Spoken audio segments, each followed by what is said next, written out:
Dumb Husky and His White Cat Shizun is a BL novel. This is an audiobook made by fans for other fans. Disclaimer: descriptive violence and triggers for sensitive content. If you don't like it, don't listen. Thank you. Remember, subscribe and click the bell to stay updated on all the new releases. Enjoy. Chapter 6. This venerable one's Shizun. Wanning had grown up on Shizun Peak, and knew all of its ins and outs and shortcuts, and so in the end he still managed to capture Ran. After arresting him, he dragged him to the back of the mountain. The entire back mountain of Shizun Peak was the closest place the mortal realm was to the ghost realm. Between the two realms lay a barrier, and beyond that barrier was the underworld. Taking a look at the appalling state of the barrier, Ran immediately knew why, even though that person was home, it was still Madame Wang who had appeared in the main hall to greet and receive the audience. It wasn't that that person didn't want to help, it was that he really couldn't step away. The barrier of the ghost realm had ruptured. At this very moment, the entire back of the mountain was permeated with the essence of evil. Spirits that had yet to form a solid body swirled in the air, wailing in despair, their howling full of rancor. At the entrance to the mountain gates a giant breach could be seen, ripped open in the sky. Behind the breach lay the ghost realm, with a long, bluestone staircase, thousands of steps high, extending from the fissure of the barrier. Menacing ghosts that had already cultivated a flesh form crawled down in great numbers, creeping from the ghost realm to the mortal realm. If it were a normal person seeing this sight, they would no doubt freak out, terrified. Ran had been soaked with the cold sweat of fear, the first time he'd seen something like this, but he'd long since gotten used to it. The barrier between the mortal and the ghost realms had been first built by Emperor Fuxi in ancient times. It had become thin and weakened through the passage of time, often cracking and breaking in various places, needing the repair of cultivated immortals. However, a task like this not only did not elevate one's cultivation by much, but it was also incredibly taxing on one's spiritual power. To work so hard for nothing was an arduous chore, and so not many cultivators in the cultivation world were willing to pick up the burden. When menacing spirits entered the world, the ones they attacked first were the common people of the lower cultivation world. As the protectors of the lower cultivation world, Shizun Peak thus took on the job of repairing barriers. The mountains at the back of their sect faced the weakest point of the barrier, all for the sake of being able to do such repairs in time. This ragged barrier would fail at least 4 or 5 times a year, just like a leaky, second-hand pot, useless. A man stood at the entrance to the ghost realm, atop the bluestone staircase. His snow-white robes uttered, his expansive sleeves flew in the wind, and the aura of his blade enveloped him, its golden light shimmering. By his powers alone, he was sweeping up those menacing spirits, cleaning those evil ghosts away, repairing the breach in the barrier. That man was slender in form and elegant in appearance, with an aura of transcendent holiness and a face that was exceedingly handsome and beautiful. From afar, it would be easy to imagine him as a scholar of dignity, standing beneath a blossoming tree, studying a scroll with an otherworldly, studious air. But up close, his expression was as sharp as a blade, his phoenix eyes slanted upwards, his nose was straight and narrow. He had the very appearance of sophistication and refined manners, but there was something acerbic to his gaze, giving him a particularly cold and cruel look. Ran watched him from a distance. Although he'd thought himself prepared, if he were to be honest, to see that person appear once more before him, healthy and well, made him tremble down to the smallest fragments of his bones. Half dread, half thrill. His Shizun. Chu Wanning. The person that Xuemeng had cried and begged to see when he'd come to Wushan Palace in the previous life. It had been this man who'd ruined Emoran's grand plans. He'd ruined Emoran's ambitious ideals and had, in the end, been imprisoned and tortured to death by Emoran. Technically, Emoran should have been glad to defeat an opponent and get the chance to avenge himself. The ocean was free for fish to swim, the sky open for birds to fly, and no longer could anyone stop him. Originally, Emoran had thought he would think this way. However, things did not turn out that way. After Shizun's death, something else seemed to have been buried, together with Emoran's hatred. Emoran wasn't a man of culture, and did not recognize that something else as the feeling of being evenly matched with a worthy opponent. He only knew that, from then, he had no more arch-enemies in this world. When Shizun had been alive, Emoran had been scared, afraid, anxious. The moment he saw the willow vine in Shizun's hands, his entire body would break out in goosebumps, just like how the mere sound of a wooden club's knocking would make an oft-beaten dog shrink back, teeth aching and legs giving way, drool leaking from the corner of its lips. Even the muscles of his calves would spasm from nervousness. With Shizun's death, the person Emoran feared the most had passed away. Emoran felt like he'd grown up, matured, that he was finally able to commit the sin of murdering his mentor. After that, when his eyes swept through the mortal world, there was no longer anyone who dared force him to kneel, no longer anyone who dared slap him in the face. To celebrate, he opened a pot of pear blossom white wine, and sat on the rooftops drinking for an entire night. That night, under the influence of alcohol, the scars on his back from being whipped by Shizun in his youth felt like they were brand new, burning once more with fresh pain.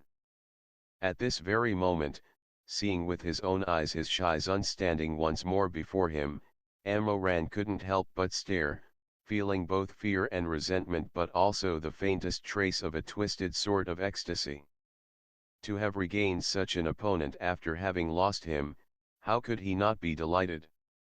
Chu Wanning was completely focused on fighting the scattered souls of the dead, ignoring the two disciples who had intruded the back of the mountains. He had an elegant face, his brows were long and even, and his phoenix eyes were cast downwards, his demeanor graceful, dignified, and otherworldly. His expression was unchanged, cool, and distant even in the face of demonic air and bloody rain. It would not have looked strange or out of place if he were to sit down on the spot to light incense and play the guqin. However, this graceful and somber man was currently wielding a chilling long exorcist sword that dripped with blood. With a single flick of his expansive sleeve, the force of his blade sliced through the verdant stone steps with an explosion. Rubble and debris tumbled down, and a rift of indiscernible depth split into that staircase with its thousands of steps, from the mountain gates at the top all the way down to the bottom of the mountain. Such brutal ferocity. How many years had it been since he'd last witnessed Shizun's strength? That familiar valiant, overbearing force made Emoran's legs weak out of habit. Unsteady, he dropped to his knees onto the ground. It didn't take Chu Wanning too much time to annihilate all the ghosts and neatly fill the leaking hole to the ghost realm. After completing his task, he descended from the sky lightly and languidly, landing before Emoran and Xuemeng. He first glanced at Emoran, kneeling on the ground, before looking up to Xuemeng, his phoenix eyes somewhat icy. Caused trouble again. Emoran had to concede. Shizun possessed an ability, one that let him assess a situation and come immediately to the most accurate judgment. Shizun, Emoran went down the mountain and committed the crimes of thievery and debauchery. Shizun, please deal out his punishment, Xuemeng said. Chu Wanning was silent for a moment, expression completely blank, and then he said coldly, I see. Both of them were a little taken aback. And then? Was that it? Yet just as Emoran was starting to think he'd gotten off lucky, he stole a glimpse at Chu Wanning, and was caught entirely off his guard as he saw a ash of sharp golden light, slashing through the air violently. A lightning-like crackle whipped directly onto Emoran's cheek. Splatters of blood blossomed everywhere.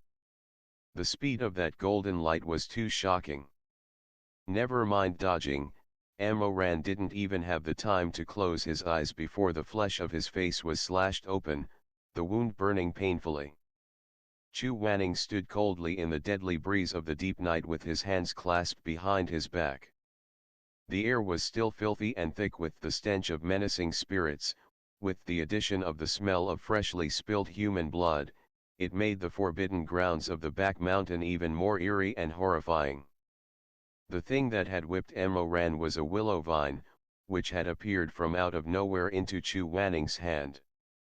The vine hung all the way down to Chu Wanning's boots, and was long and thin, with tender green leaves sprouting along it. The vine was undoubtedly an elegant object, one that would have called to mind verses of poetry, like "Pliant is the willow branch I give to my beloved." Unfortunately, Chu Wanning was neither pliant, nor in possession of a beloved. The willow vine in his hand was actually a holy weapon called Tianwen. At this very moment, Tianwen was sparking with bright gold and crimson light, illuminating the darkness all around, as well as the bottomless depths of Chu Wanning's eyes, bringing them to life. Chu Wanning's lips pressed thin as he said, voice chilly, "Moeu, you sure are brazen. Did you really think I wouldn't discipline you?" If this was really the 16-year-old Emoran, he might not have taken Chu Wanning's words seriously, thinking that Shizun was only bluffing to scare him. However, the Moeu who had been reborn had long since in his previous life paid the blood price to learn just what his Shizun's discipline was like. Immediately, he could feel the roots of his teeth aching and blood rushing to his head. His mouth was already running, aggressively denying everything, hoping to clear his name. Shizun, cheek still bleeding, Emoran raised his eyes, letting them fill with a sheen of tears. He knew that his current disposition was exceedingly pathetic and pitiful. This disciple has never stolen, has never committed debauchery. How come Shizun hits me purely on the basis of Shuemeng's word, without even having asked my side of the story? Against his uncle, Emoran had two ultimate tricks. Number 1, act cute. Number 2, act pitiful. He now turned both moves onto Chu Wanning, looking so aggrieved that tears threatened to spill. Is this disciple really so worthless in your eyes? How come Shizun won't even give me a chance to explain? Next to them, Shuemeng was so incensed that he stomped his foot. Emoran. You, piece of dog's leg. You're shameless. Shizun, don't listen to him. Don't let this bastard confuse you. He really did steal. All the stolen property is still here. Chu Wanning lowered his eyes, his expression cool and distant. Emoran, have you really never committed theft? Never. You should know what the consequences of lying to me are. Emoran's entire body broke out in goose flesh. How could he not know? Still, he remained stubborn as a mule. Shizun, please investigate. Chu Wanning raised his hand. That shimmering vine came sweeping again, this time not to whip Emoran's face. Instead, it bound itself tightly around Emoran. This sensation was way too familiar. Other than whipping people on the daily, the willow vine Tianwen had another use. Chu Wanning stared at Emoran, who was held in Tianwen's death grip, and asked once more, have you never committed theft? Suddenly, all Emoran could feel was a familiar agony piercing straight into his heart, as if a sharp-fanged little snake had suddenly slithered its way into his chest and was causing havoc amidst his organs. Accompanying the stabbing pain was an irresistible temptation. Amoran's mouth opened in spite of himself and he said hoarsely, "I have never." Tianwen's golden light went berserk, as if it could sense he was lying. But though the pain was enough to drench Amoran in cold sweat, he still resisted this torture with all he had. After whipping, this was Tianwen's second function, interrogation. Once bound by Tianwen, none could lie before it. No matter whether they were human or ghost, alive or dead, Tianwen had the ability to force them to speak, giving Chu Wanning the answers he demanded. There was only one person in the previous life who had, relying on his strong cultivation, finally managed to achieve the feat of keeping a secret from Tianwen. And that person was the one who had become the emperor of the mortal world, Amowiu. The freshly reborn Amoran had high hopes, and thought that he should still be able to fight against Tianwen's forceful interrogation like he'd once been able to. But after what felt like an eternity of biting down on his lips, giant beads of sweat dripping down his inky dark brows, and full body shivers racking through him, in the end, he was left prostrate from pain, kneeling at Chu Wanning's feet, gasping out heaving breaths. "I did steal." The pain disappeared abruptly. Amoran hadn't even caught his breath before Chu Wanning's next question came, his voice sounding colder than before. "Did you commit debauchery? Clever men don't do stupid deeds." Since he hadn't been able to hold on earlier, then it was even more impossible now. This time, Amoran didn't even bother to object. The moment the pain came he cried, I have. "Shizun, please. No more." At the side, Shuemeng's face was just about turning blue, and he said, shocked, "How could you? That wrong Jew is a man, and yet you." He went ignored as Tianwen's golden light slowly dimmed. Amoran sucked in large mouthfuls of air, his entire body drenched like he'd just been shed up from water. His face was white as a sheet, and his lips trembled uncontrollably as he lay on the ground, unable to move. Through his sweat-drenched lashes, he could see Chu Wanning's blurry yet elegant silhouette, with its green jade crown and expansive sleeves that draped to the ground. A wave of powerful hatred suddenly coursed through his heart. "Chu Wanning. This venerable one hadn't been wrong in treating you the way he had in the previous life. Even coming back to life, the very sight of you is enough to annoy me. Fuck all 18 generations of your ancestors." Chu Wanning was not aware that his beast of a disciple was going to fuck all 18 generations of his ancestors. He stood where he was for the moment, face gloomy. Then, he said, "Shuemeng." Even though Shuemeng knew that currently it was trendy for wealthy houses to find pleasure in the male form, that many enjoyed playing with boy prostitutes because it was refreshing, that it didn't mean they actually liked men, he still found that fact rather difficult to swallow. It took him a moment to reply. "Shizun, this disciple is present. Amoran has transgressed the 3 mandates against greedy thievery, debauchery, and deception. Take him to Yanluo Hall for penance. Bring him to the platform of sin and virtue first thing tomorrow morning to be punished before all." Shuemeng was shocked. What? To be punished before all? To be punished before all meant that the disciple that had committed grave sins would be dragged before all the disciples of the sect to be sentenced and punished in front of everyone. Even the grannies in the cafeteria would be brought over. Completely disgraceful. It should be known that Amoran was a young master of Shizun Peak. Although the rules of the sect could be said to be strict, because Amoran's status was special, his uncle felt sorry that he'd lost his parents since young and that he had been stranded outside for a whole 14 years. He would always defend Amoran out of indulgence. Even if Amoran made mistakes, he would still only lecture privately, and had never once beaten him. But Shizun would not save even the sect leader's face, and would actually drag his precious nephew to the platform of sin and virtue, would punish and shame Mo Gongzi before the entire sect. This was something Chu Wanning had never expected. Mo Ran, on the other hand, wasn't surprised at all. He lay on the ground, his lips curling into a sneer.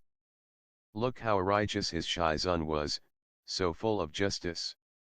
Chu Wanning was a cold-blooded person. In the previous life, she may had died before his very eyes. Mo Ran had cried and pleaded, tugged at the hem of his robes, knelt on the ground, begged for his help. But Chu Wanning had turned a deaf ear. And so his disciple had breathed his last breath before him. And next to him, Mo Ran had cried his heart out. And still, Chu Wanning had watched on without lifting a finger. Right now it was nothing more than being dragged to the platform of sin and virtue to be sentenced in public. There was nothing out of the ordinary about this. Mo Ran could only resent his current self's weak cultivation. He resented that he couldn't peel off Chu Wanning's skin, pull out his nerves, drink his blood. Resented that he couldn't yank Chu Wanning's hair back, couldn't violate and corrupt him to his heart's content, couldn't torment him, destroy his dignity, make him live a life worse than death. The beast-like savagely in his eyes let slip for a moment, and Chu Wanning caught a glimpse of it. He glanced lightly across Mo Ran's face, his own graceful, scholarly face completely devoid of expression. What are you thinking about? Shit. Tianwen hadn't been withdrawn yet. Mo Ran could once again feel the vine that bound him squeeze and twist, his organs feeling like they were going to wrench into mush. He screamed in agony, letting loose the thoughts in his mind. Chu Wanning. Think you're so tough? Watch me fuck you to death. All was silent. Even Chu Meng was dumbfounded. Tianwen suddenly returned to Chu Wanning's palm, transforming into specks of golden light before eventually disappearing out of sight. Tianwen was made from Chu Wanning's bones and blood, and could appear when summoned and disappeared at will. Chu Meng's face was pale as he stammered, Shizun. Chu Wanning didn't speak. His long, inky, delicate lashes were lowered as he looked at his own palm for a long moment. Then he raised his eyes, face unmoved other than his expression being slightly icier than before. He pinned Mo Ran with a glare that said this beastly disciple deserves death for a long moment before speaking, voice low as he said. Tianwen is broken. I'm going to fix it. After throwing out such words, Chu Wanning turned around and left. Chu Meng wasn't a bright child, how can a holy weapon like Tianwen be broken? Chu Wanning heard him. He turned and once again used that this beastly disciple deserves death gaze to glance back at him. Chu Meng felt a chill run down his spine. Mo Ran lay on the ground, half dead, his expression lifeless. Earlier he really had been thinking about finding a chance to fuck Chu Wanning to death. He was well aware that this Chu Zongxi, with his titles like Yuheng of the Night Sky, Bidul Mortal, was someone who always paid attention to refined, elegant manners and dignity. What he really couldn't bear was to be quashed beneath someone's foot, to be sullied and oppressed. But how could he let Chu Wanning find something like this out? Mo Ran howled pathetically like an abandoned dog, covering his face. Recalling Chu Wanning's eyes as he'd left, Mo Ran felt that he probably didn't have long to live.